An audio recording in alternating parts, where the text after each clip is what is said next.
사도행전 공부 32강 그리고 33강을 이어서 하겠습니다.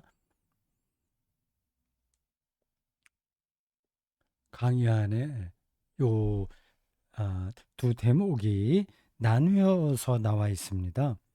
그래서 일단 강의안을 따라가느라고 그걸 나눠서 하긴 하는데 32강, 33강으로 나눠서 하는데 그게 다 이어진 이야기입니다. 강의안이 없었다면 그냥 32강으로 묶었겠죠. 우리는 강의안을 따라가느라고 그걸 두 개를 나눴습니다. 32강은 사도행전 19장 1절에서 7절, 33강은 사도행전 19장 8절에서 22절입니다. 그것으로 사도행전 19장이 다 끝나지 않아요. 34강으로 사도행전 19장 23절에서 41절까지를 다음 시간에 또 보겠습니다. 19장은 에베소를 중심으로 해서 벌어진 이야기입니다. 제2차 선교 여행과 제3차 선교 여행에서 그 배경이 되는 도시가 이 에베소예요.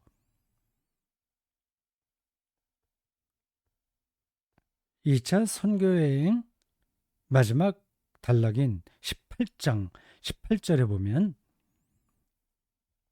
바울이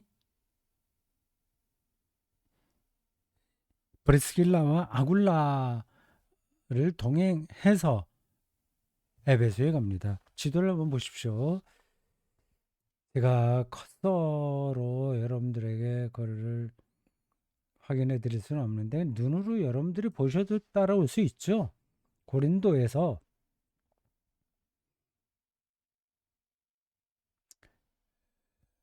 배를 타고 에베소까지 왔습니다. 이 지도를 좀 더 크게 이제 해보겠습니다. 한 중간에 에베소가 있습니다. 이 에베소가 2차 선교 여행과 3차 선교 여행의 핵심 도시입니다. 3차 선교 여행은 거의 이 에베소 이야기로 다 끝난다고 해도 과언이 아니에요.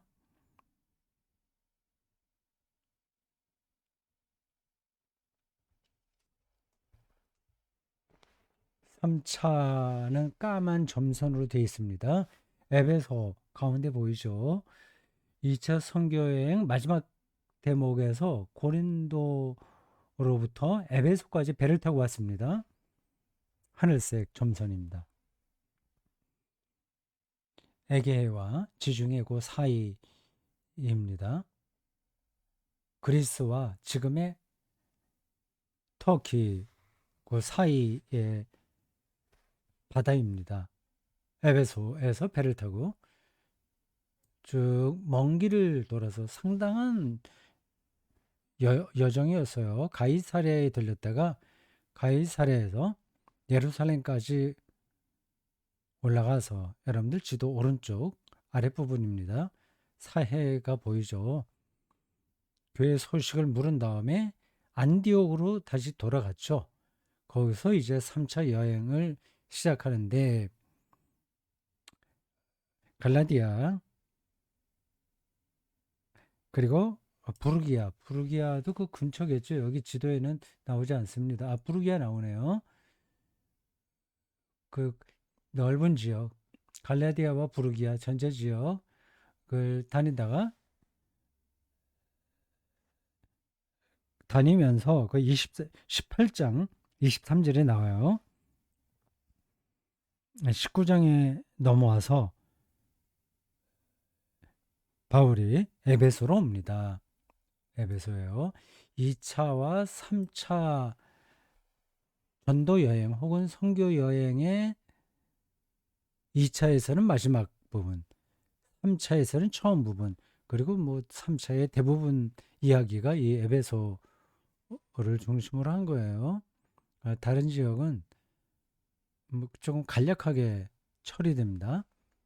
이 에베소를 여러분들이 머릿속에 넣어 두시면 되겠습니다. 에베소 교회 신약 성경에도 나온 공동체입니다. 이 에베소 교회는 바울이 직접 설립했다기보다 이미 있던 교회인 것 같습니다. 완전히 그리스도교 공동체로 독립해 있었는지 아니면 유대교와 적당하게 걸쳐 있었는지는 확실하게 모르겠습니다. 바울의 전도 활동이 전개되던 시대를 배경으로만 말한다면 걸쳐 있었겠죠. 제가 여러 번 말씀드린 건데 초기 그리스도교가 유대교로부터 처음부터 독립하지 않았습니다. 상당히 후대에 어쩔 수 없이 유대교로부터 나온 거예요. 네, 밀려서 나온 거죠. 네, 지금 이야기로 적나라하게 느낄 수 있는 방식에서 말한다면 이단으로 취급받아서 기독교에서 쫓겨난 사람들 가리킵니다. 기독교 안에 머물러 있으려고 했는데 이단으로 판단받으면 뭐 머물러 있을 수가 없잖아요. 뭐 신천지라고 했을까요? 할 수 있을까요? 아니면 박옥수 목사의 구원파라고 할 수 있을까요? 혹은 유광수 목사의 다락방 운동이라고 할 수 있을까요? 그 외에도 많죠. 그 옛날 지난 20세기 후반으로 거슬러 올라가게 되면 대표적으로는 전도관과 통일교입니다. 그들이 정통 기독교에서 이단으로 판단받아서 쫓겨나잖아요. 그러니까 완전히 이제 독립적인 길을 가는 거 아닙니까? 초기 그리스도교도 따지고 보면 그런 형편이었습니다. 유대교에서 일부러 자기들이 보따리 싸갖고 나온 게 아니라 쫓겨난 거예요. 그러니까 가능하면 거기 머물러 있으려고 했었는데 여러 가지 이유로 인해서 그게 불가능했습니다. 근데 에베소에도 예수를 믿는 사람들이 있었던 것 같아요. 2차 선교여행 마지막 대목에서 바울이 아굴라와 브리스길라를 동행으로 하여 거기 갔어요. 거기 들어가서 뭐 회당을 당연히 찾았죠. 유대인들하고 변론했다고 하는데 근데 뭐 그들이 완전히 적대적으로 그렇게 변론한 건 아닙니다. 여하튼 이 에베소 교회가 중요해요. 지리적으로 한번 보십시오. 에베소가 아시아 지역의 왼쪽 서편 해안에 있습니다. 그러니까 그리스하고 비교적 가까운 거죠. 지금은 지금 이제 터키예요. 이쪽하고 그리스하고 다른 나라잖아요. 근데 초기 그리스도교 시대는 그렇지 않습니다. 조금 더 거슬러 올라가도 마찬가지예요. 아테네 거기에 막 아카데미가 생기고 철학의 도시가 됐어요. 뭐 거기 뭐 탈레스, 소크라테스, 뭐 플라톤, 아리스토텔레스 등등 이런 쟁쟁한 철학자들이 활동했습니다.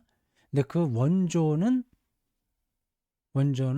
지금의 터키 지역입니다. 에베소 인근이에요. 거기에 있던 일군의 철학자들이 아덴으로 건너와서 본격적으로 철학의 꽃을 피운 겁니다. 그러니까 그 당시에는 이게 다 그리스 영역이었어요. 그리스도 그 당시 제국이었죠.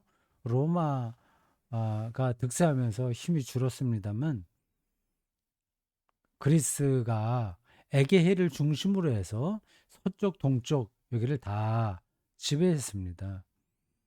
근데 지금 우리의 시각으로 에베소와 아덴이 다르다고만 생각하면 안 돼요. 그 당시에는 같은 문명권 혹은 문화권에 있었습니다. 정치적으로도 그렇고요. 그러니까 에베소가 아주 중요한 어, 거점 도시였습니다.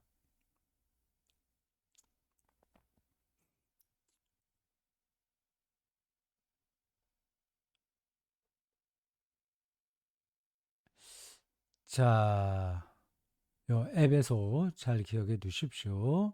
신약 성경에도 나와 있습니다. 자, 이제 지도는 들어가도 되겠죠?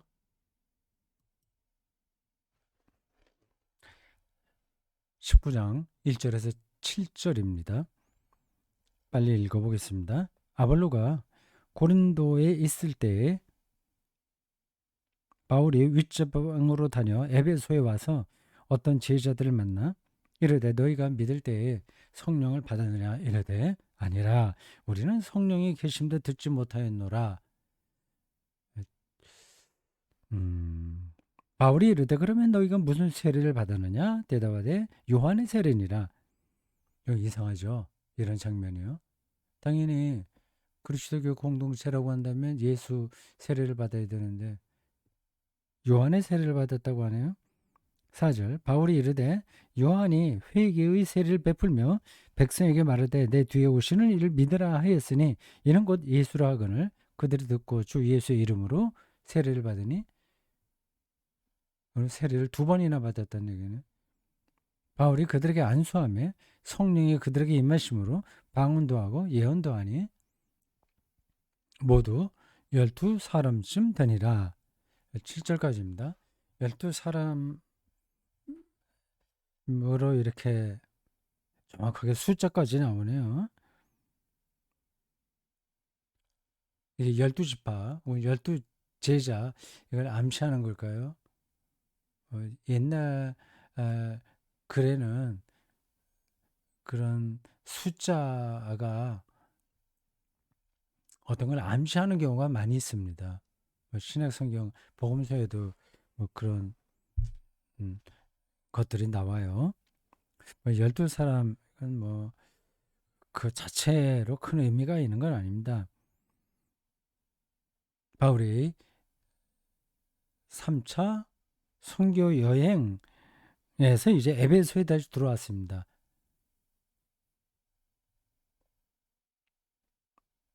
뭐 성령을 받았느냐 뭐 이런저런 얘기가 나오죠. 뭐 세례 요한의 세례만 받았다고 얘기합니다. 요 제목을 한번 보십시오. 세례 요한의 전통. 아는 분들은 알겠지만 그리스도교 공동체가 처음부터 지금 우리가 생각하듯이 체계를 갖춘 종교가 아니었습니다. 뭐 그건 당연하죠. 당연한 겁니다. 근데 형식만 아직 체계를 갖추지 않은 것만이 아니라 내용도 사실은 그랬습니다. 그러니까 세례 요한의 제자들이 그리스도교 공동체 안에서 같이 생활한 거예요. 같이 신앙생활한 거예요. 그러니까 그들은 세례 요한을 중요하게 생각하는 거죠. 그러니까 세례 요한의 제자들과 예수의 제자들이 어떤 면에서 선의의 경쟁을 벌였다. 이렇게 봐도 됩니다. 그게 좀 이상하죠. 아, 예수 그리스도를 믿는 공동체인데 어떻게 그 안에서 세례 요한의 제자들이 그렇게 자기 주장할 수 있느냐고 말입니다. 예,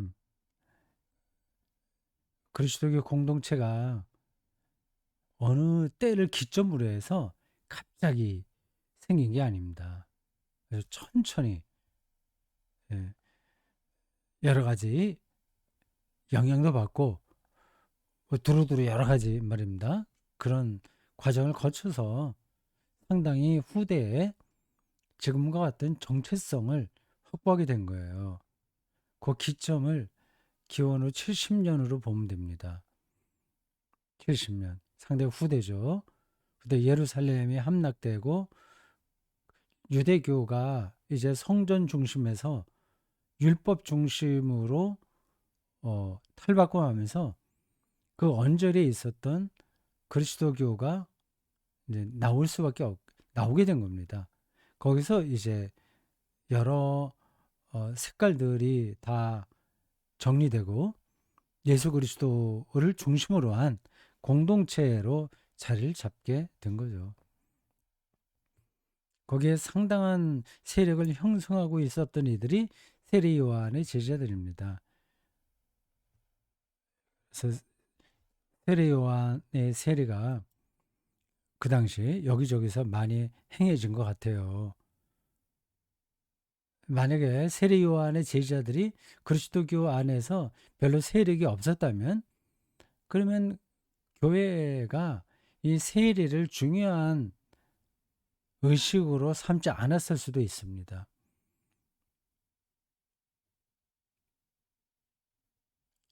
네, 그러한 세례 요한의 전통과 예수 그리스도의 전통이 어떻게 갈등을 하고 또 오히려 그 갈등을 통해서 또 새로운 차원으로 또 올라갔느냐 하는 것들이 복음서에도 나와요. 세례 요한의 제자들 중에서 일부가 예수님의 제자가 됐다는 이야기도 있죠. 그 요한복음의 이야기에 나올 겁니다. 막 공간복음서에서는 그런 흔적이 많지는 않아요. 근데 공간복음서도 예수님께서 세례 요한에게 세례받았다는 것을 부정할 수는 없었죠. 근데 그걸 또 노골적으로 표현하기도 좀 어려웠습니다. 그런 갈등이 그 복음서 안에 조금씩 보여요. 요한복음에는 그게 강조됩니다. 생각해 보세요. 세례받았다고 하면 예수보다는 세례 요한이 한 수 위처럼 보이지 않습니까? 근데 세례받은 건 명백한 사실이니까 그걸 부정할 수는 없어요. 그래서 어, 그 보험서에 보면 내가 세례를 받아야 되는데 어떻게 나에게 세례를 받으려고 하십니까? 뭐 이런 세례 요한의 고백이 나오죠. 나는 신들매 풀기도 신발끈 매기도 힘들다. 나는 예수님의 신발끈 풀기도 힘들다. 그런 고백을 세례 요한이 합니다. 실제로 그렇게 고백했는지 아닌지는 모르죠.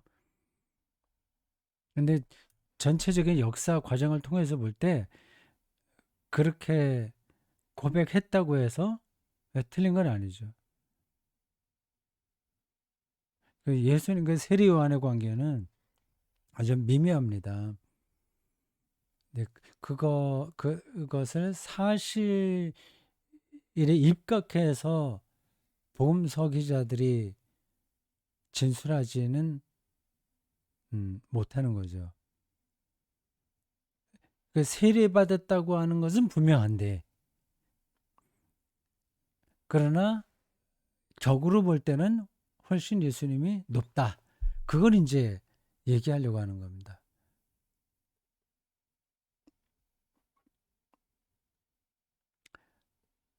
그리고 복음서가 말하고 있는 세례 요한과 예수님과의 관계에서 또 하나 중요한 점은 몇 가지가 있는데 이 강의 안에도 나옵니다.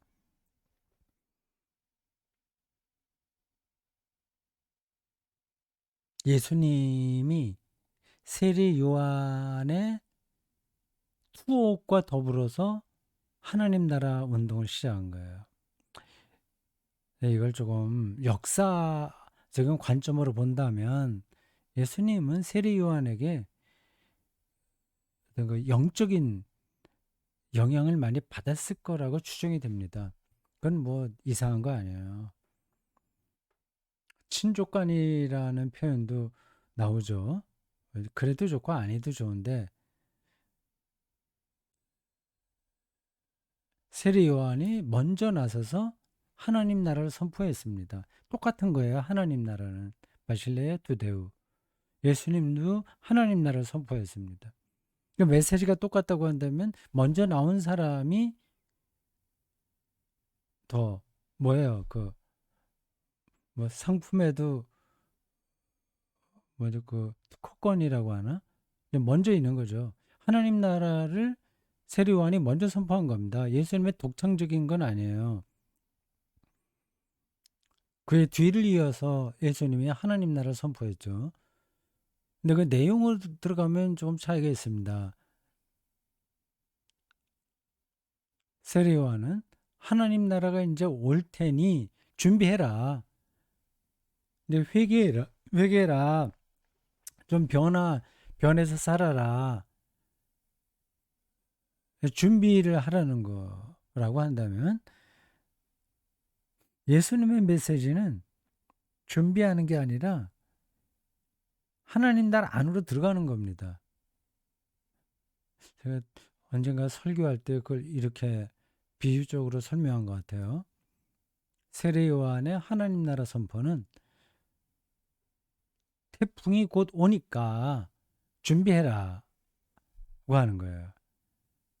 그럼 이제 흔들리는 유리창 흔들리지 않도록 고정시키고 지붕도 끈으로 묶을 거 묶고 그리고 자동차 좀 높은 데로 옮기고 그런 거 해야 되지 않습니까? 삶이 변화해야 되죠. 예수님의 메시지는 이미 태풍이 와버린 거예요. 준비할 겨를이 없는 겁니다.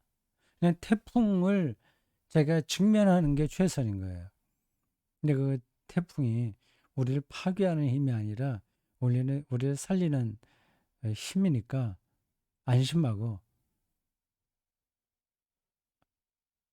그 안에 들어가면 되는 거죠. 근데 어쨌든 하나님 나라라는 그 종교적 모티브는 세례 요한에게 있었던 겁니다. 그걸 이제 예수님께서 이어받아서 한 단계 더 업그레이드 시켜 거죠. 이런 표현이 여러분들에게 조금 오해가 될 수도 있는데, 뭐, 특별히 오해하실 거 없죠. 하여튼 요 대목에서는 세례, 요한의 세례만 알았던 사람들에게 예수 그리스도의 이름으로 세례를 베풀게 했다고 하는 겁니다. 이 짧은 대목 안에 그리스도 교회가 세례 요한의 영향권에서 이제 완전히 예수 그리스도의 영향권으로 옮겼다는 것을 알고 있습니다. 옮겨졌다고 하는 거를요. 근데 여기에는 굉장히 극적으로 표현되어 있고 어떤 에피소드처럼 표현되어 있는데 근데 오랜 시간을 거쳐서 이런 일들이 일어났습니다.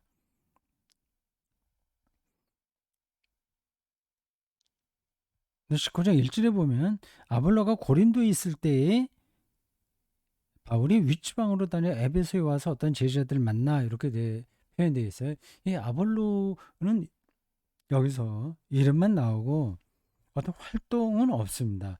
근데 왜 사도행전을 기록한 누가가 이 아볼로를 언급했는지를 모르겠어요.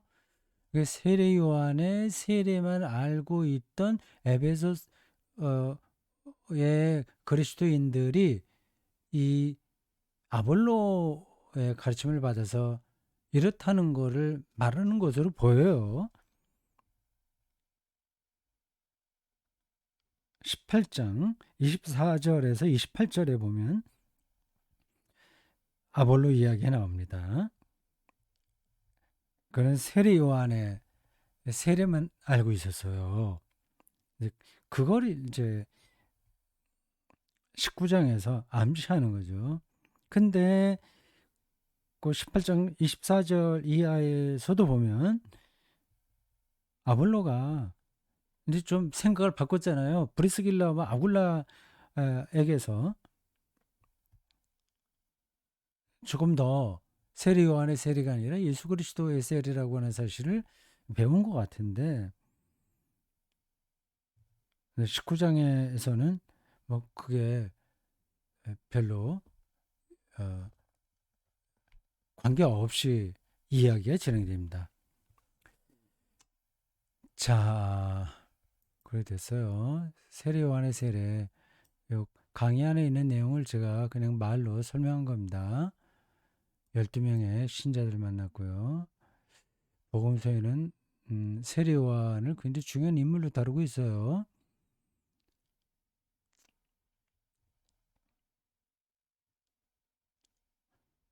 예수의 세례를 에베소 교인들이 받아야만 됐습니다.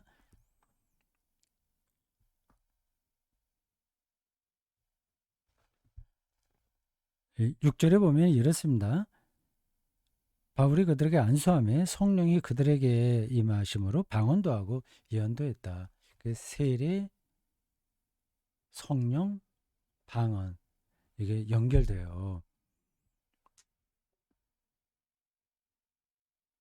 그 당시는 성령 받았다는 증거를 방언으로 생각했습니다. 그 당시에는요. 그걸 또 세례받고 성령 받으면 방언한다. 그 생각한 거죠. 방언에 대해서는 제가 뭐 따로 그렇게 설명하지 않겠습니다. 강연을 보십시오. 이 방언에 대한 언급이 신약 성경에 별로 나오지 않아요. 별로 거의 없어요. 한국 그리스도인들은 좀 열광적인 쪽에 있는 사람들은 중요하게 생각하지만 원래는 안 그렇습니다.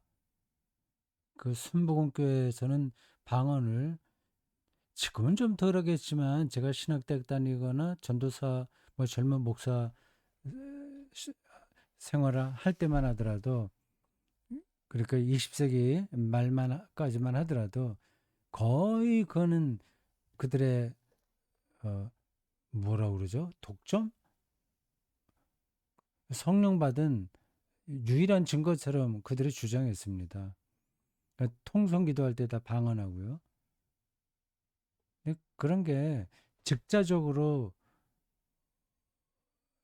나타나니까 사람들이 혹할 수밖에 없어요.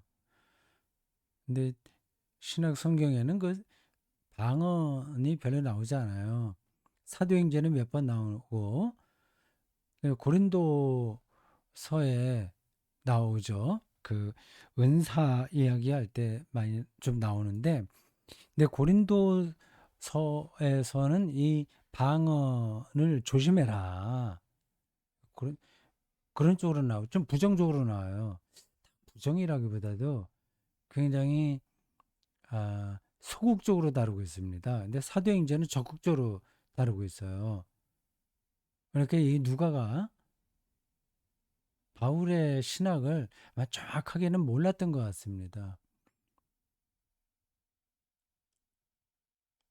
네, 그 이야기 강의 안에 정리가 됐으니까 여러분들이 보시기 바랍니다.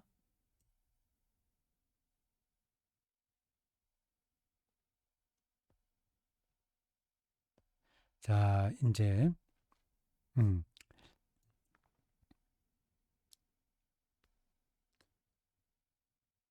32강은 됐어요. 제목 이렇게 됐습니다. 세례요한의 전통. 이게 이제는 극복되었다.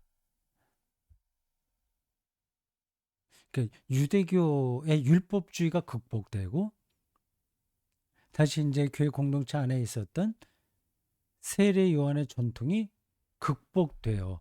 그런 과정이 사도행전에 나오는 겁니다. 사도행전을 초기 그리스도교의 역사서로 읽으면 안 됩니다. 이거는 역사를 다루는 게 아니에요. 그럼 뭐죠? 이방인 전도의 태도였던 바울을 변증한 글입니다. 왜 변증을 해야 돼요? 이게 이 변호사가 피의자를 변호하는 거하고 비슷한 겁니다. 이 바울을 변호해야 될 이유가 뭐가 있죠? 예루살렘 교회 공동체가 바울을 좀 탐탁치 않게 생각했기 때문입니다. 그게 굉장히 오랫동안 지속됐어요. 그러니까 바울이 예루살렘 모교에서 말하자면 그를 반대하고 이방인 선교로 자기 일부러 간 게 아니라 예수를 전하다 보니 유대교로부터 쫓겨나서 이방인에게 갈 수밖에 없었고, 그 유대교에 상당한 어, 그 관계를 맺고 있었던 예루살렘 교회와 연을 끊은 게 아니라 계속 연결돼 있다.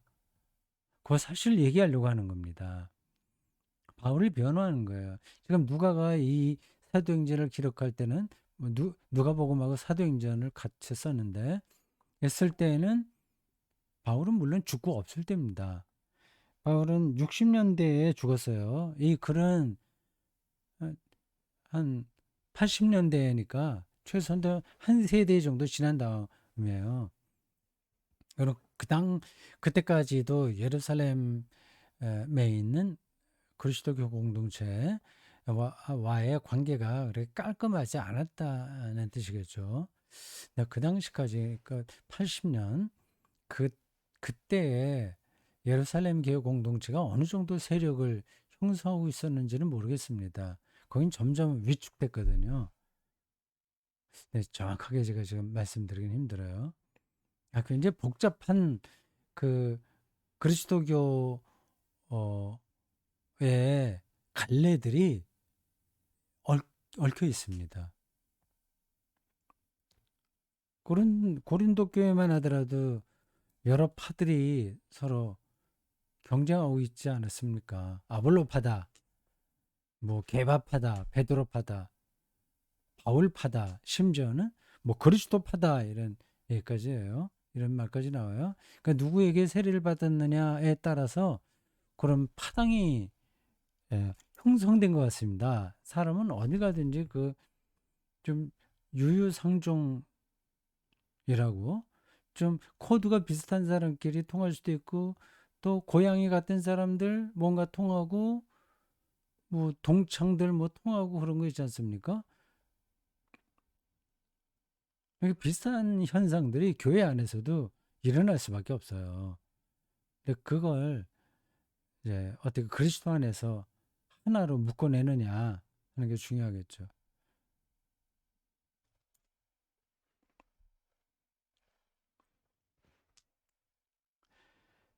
32강, 이제 요거는 됐고, 이제 8절부터 22절까지 이렇게 갑니다. 그러면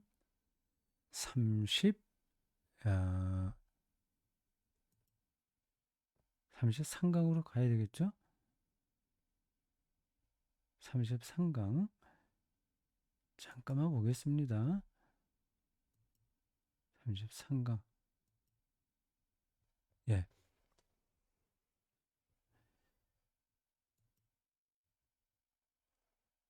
제목이 이렇습니다. 신화와 일상의 결합. 제목이 확 와닿지는 않죠? 신화, 그리고 일상의 결합. 이야기도 에베소에서 벌어진 겁니다. 에베소, 기억해 두십시오. 그 바울의 전도 여행 1차, 2차, 3차로 나눠지죠. 각각의 특징을 어느 정도는 아시겠죠? 1차에서는 바나바와 동행했습니다. 구부로부터 시작해서 섬이에요. 그래서 비시디아, 안디옥 등등 갈라디아 그런 지역을 다녔다가 돌아와요. 그 특징이에요. 바나바와 같이 했다. 2차에서는 바나바와 헤어지고 처음으로 이제 빌립보로 넘어가게 됐다. 그리스로 넘어가 마게도냐 그리스로 갔다. 그 특징이에요. 그래서 2차 선교의 마지막 단락에서 에베소로 오게 되죠. 3차는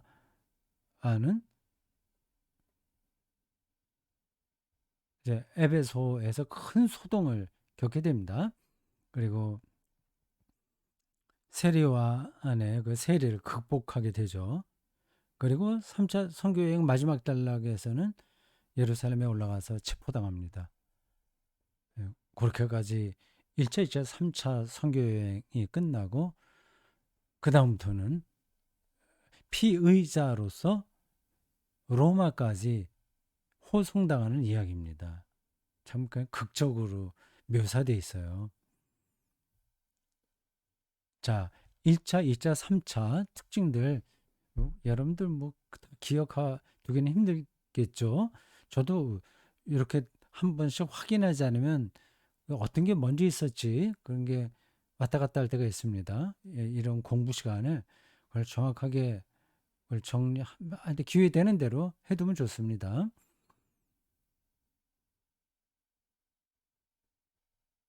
자, 8절부터 22절까지예요. 여기선 뭐 이상한 이야기들이 많이 나옵니다. 앞에 1차, 2차 선교 여행에서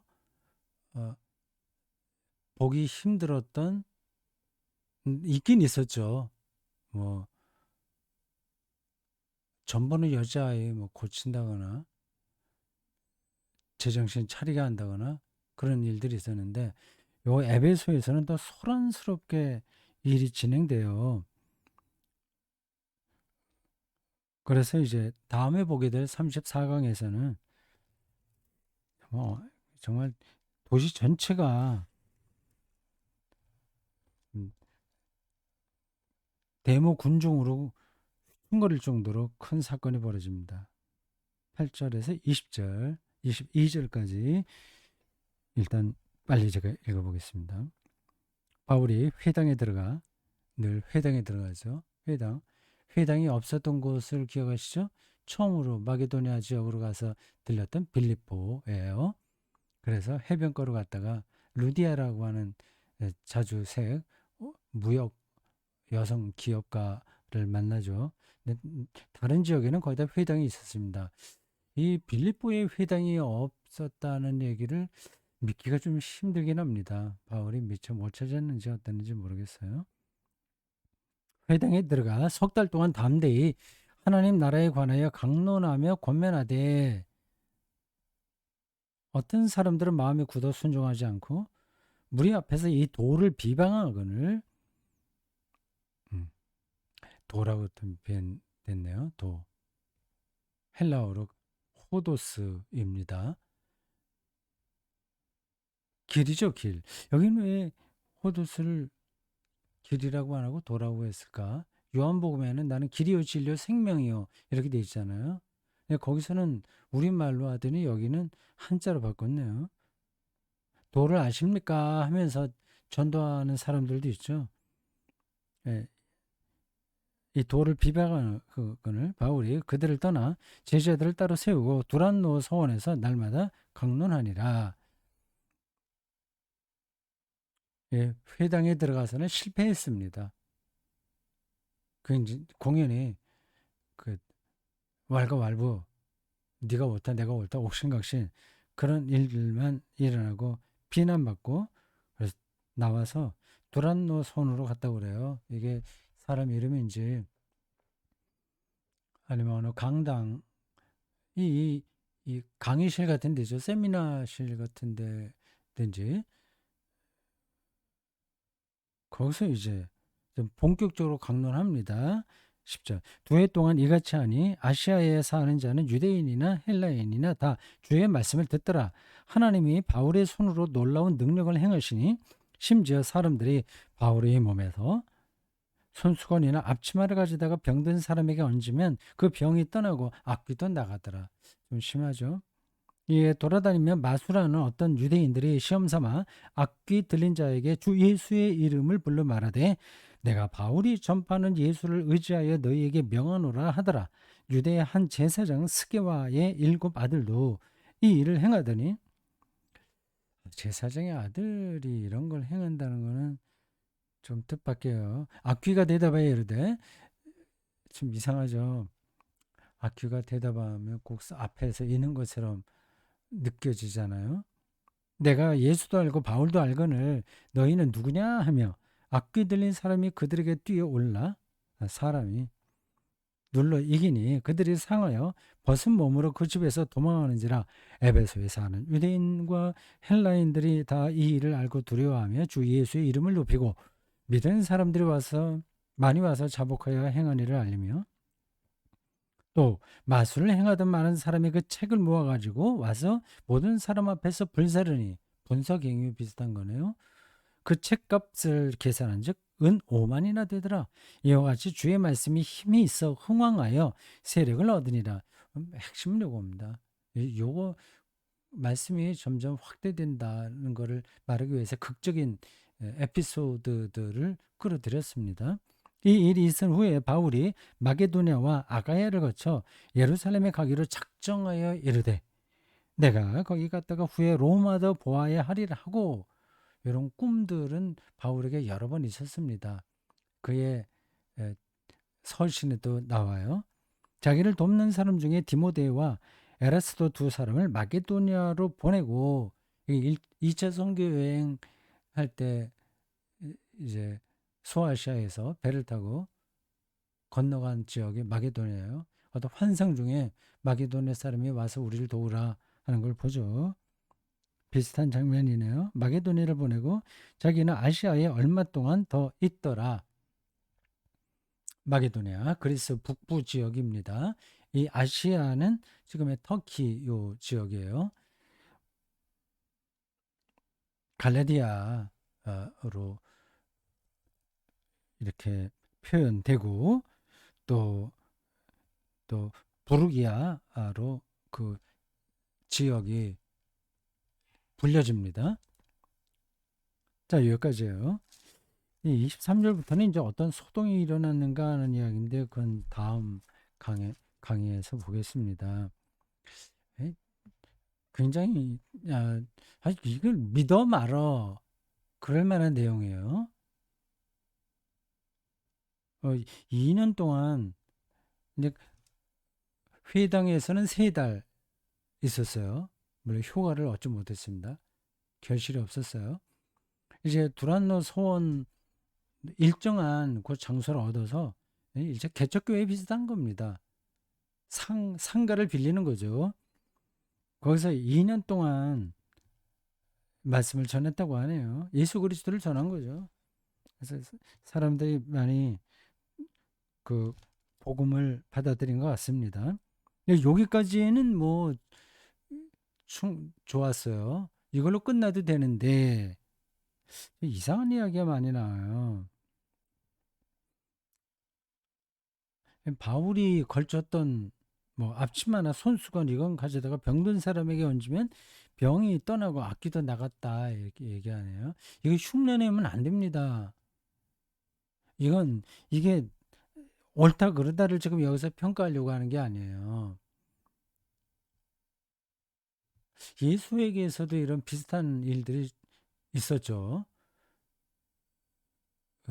예수 뒤에 와서 옷을 살짝 붙잡은 어떤 18년 그 하혈하던 여자 이야기도 있어요. 그 비슷한 현상들이죠.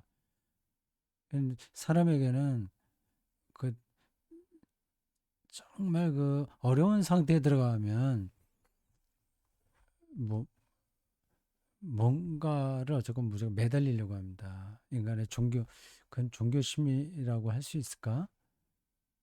그 약하기 때문에 그래요. 그건 뭐 나쁘다고 할 수는 없습니다. 그건 또 위로해야 돼요.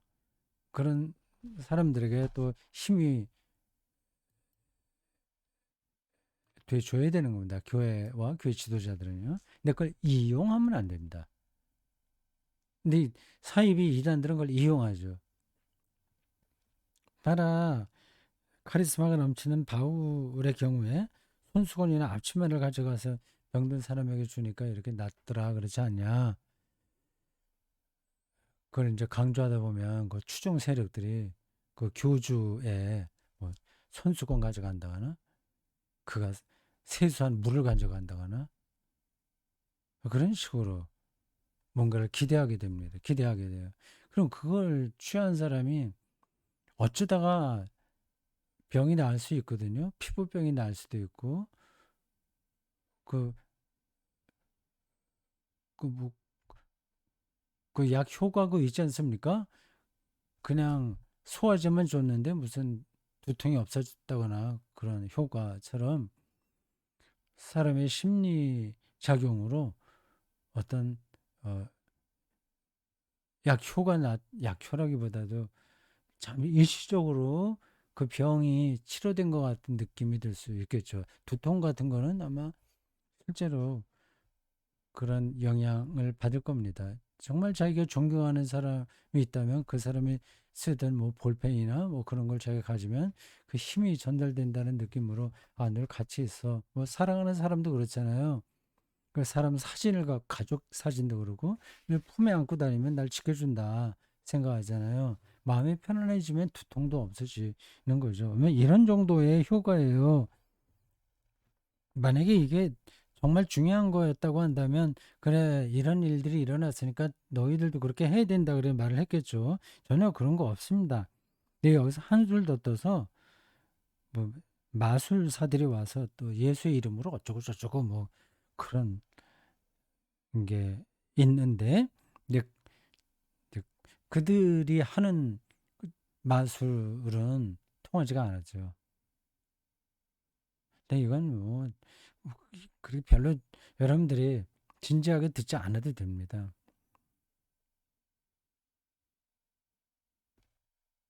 핵심은 에베소에서 이쪽 지역 사람들은 굉장히 다혈질적인 것 같아요. 다음 34강에 보면 잘 나오는데 마술도 하고 뭐 이렇게 주술적인 거 좋아하고 이제 그런 사람들인데 그 마술에 대한 책도 다 불살랐다 하는 거예요. 앞에서 말씀드린 대로 20절에서 이제 그러한 마술, 뭐 주술, 뭐 앞치마 가져다가 뭐 병이 낫게 하고 뭐 그런 거가 아니라 주의 말씀이 힘이 있고 더 세력을 얻게 되었다. 그 이야기를 하려고 하는 겁니다. 그걸 조금 더 드라마틱하게 전하려고 몇 가지 에피소드를 누가가 끌고 왔어요.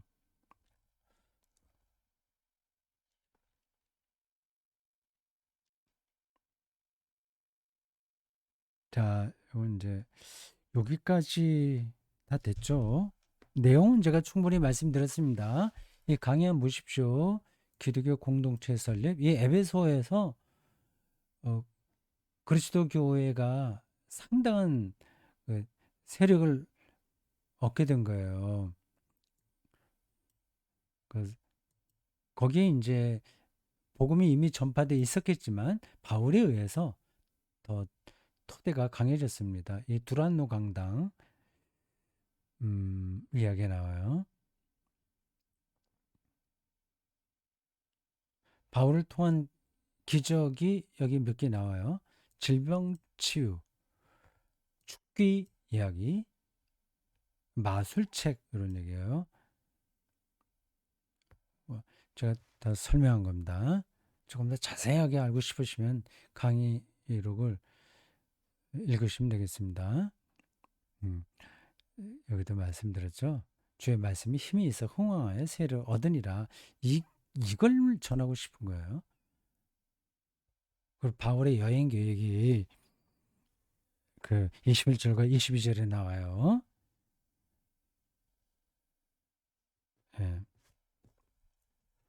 마게도냐, 아가야, 이게 고린도 아덴 이런 지역을 아가야라고 합니다. 다시 또 어, 예루살렘에 가고 나중에 로마도 가봐야 되겠다. 생각을 해요.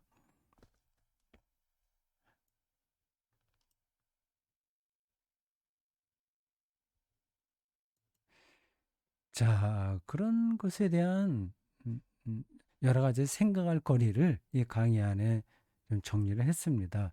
여러분들 보시면 되겠어요. 자, 마지막 문장입니다. 사도행전에는 바울에 관한 역사적 사실과 몇 가지 전승 또 누가의 창작이 함께 어우러져 있다. 경우에 따라 바울은 초전적 능력이 따라다니는 특별한 인물처럼 그려지고 있긴 하지만 그렇지 않다. 바울도 우리하고 똑같은 조건에 살아갔다. 바울의 편지에서 자기가 그렇게 기적을 행했다는 이야기 거의 없죠. 혹시 어디 있나요? 예. 어떤 초전적 능력은 신화적인 모습이고 그리고 우리가 똑같은 모습은 일상이에요. 그 신화와 일상이 건강하게 결합하면 그게 역사가 되고요. 퇴행적으로 결합되면 미신이 돼요. 기독교는 당연스럽게 역사를 토대로 삼았습니다. 건강하게 내려온 거죠. 자, 오늘 공부 여기까지 하겠습니다. 네, 다음 주에 또 뵙겠습니다. 고맙습니다.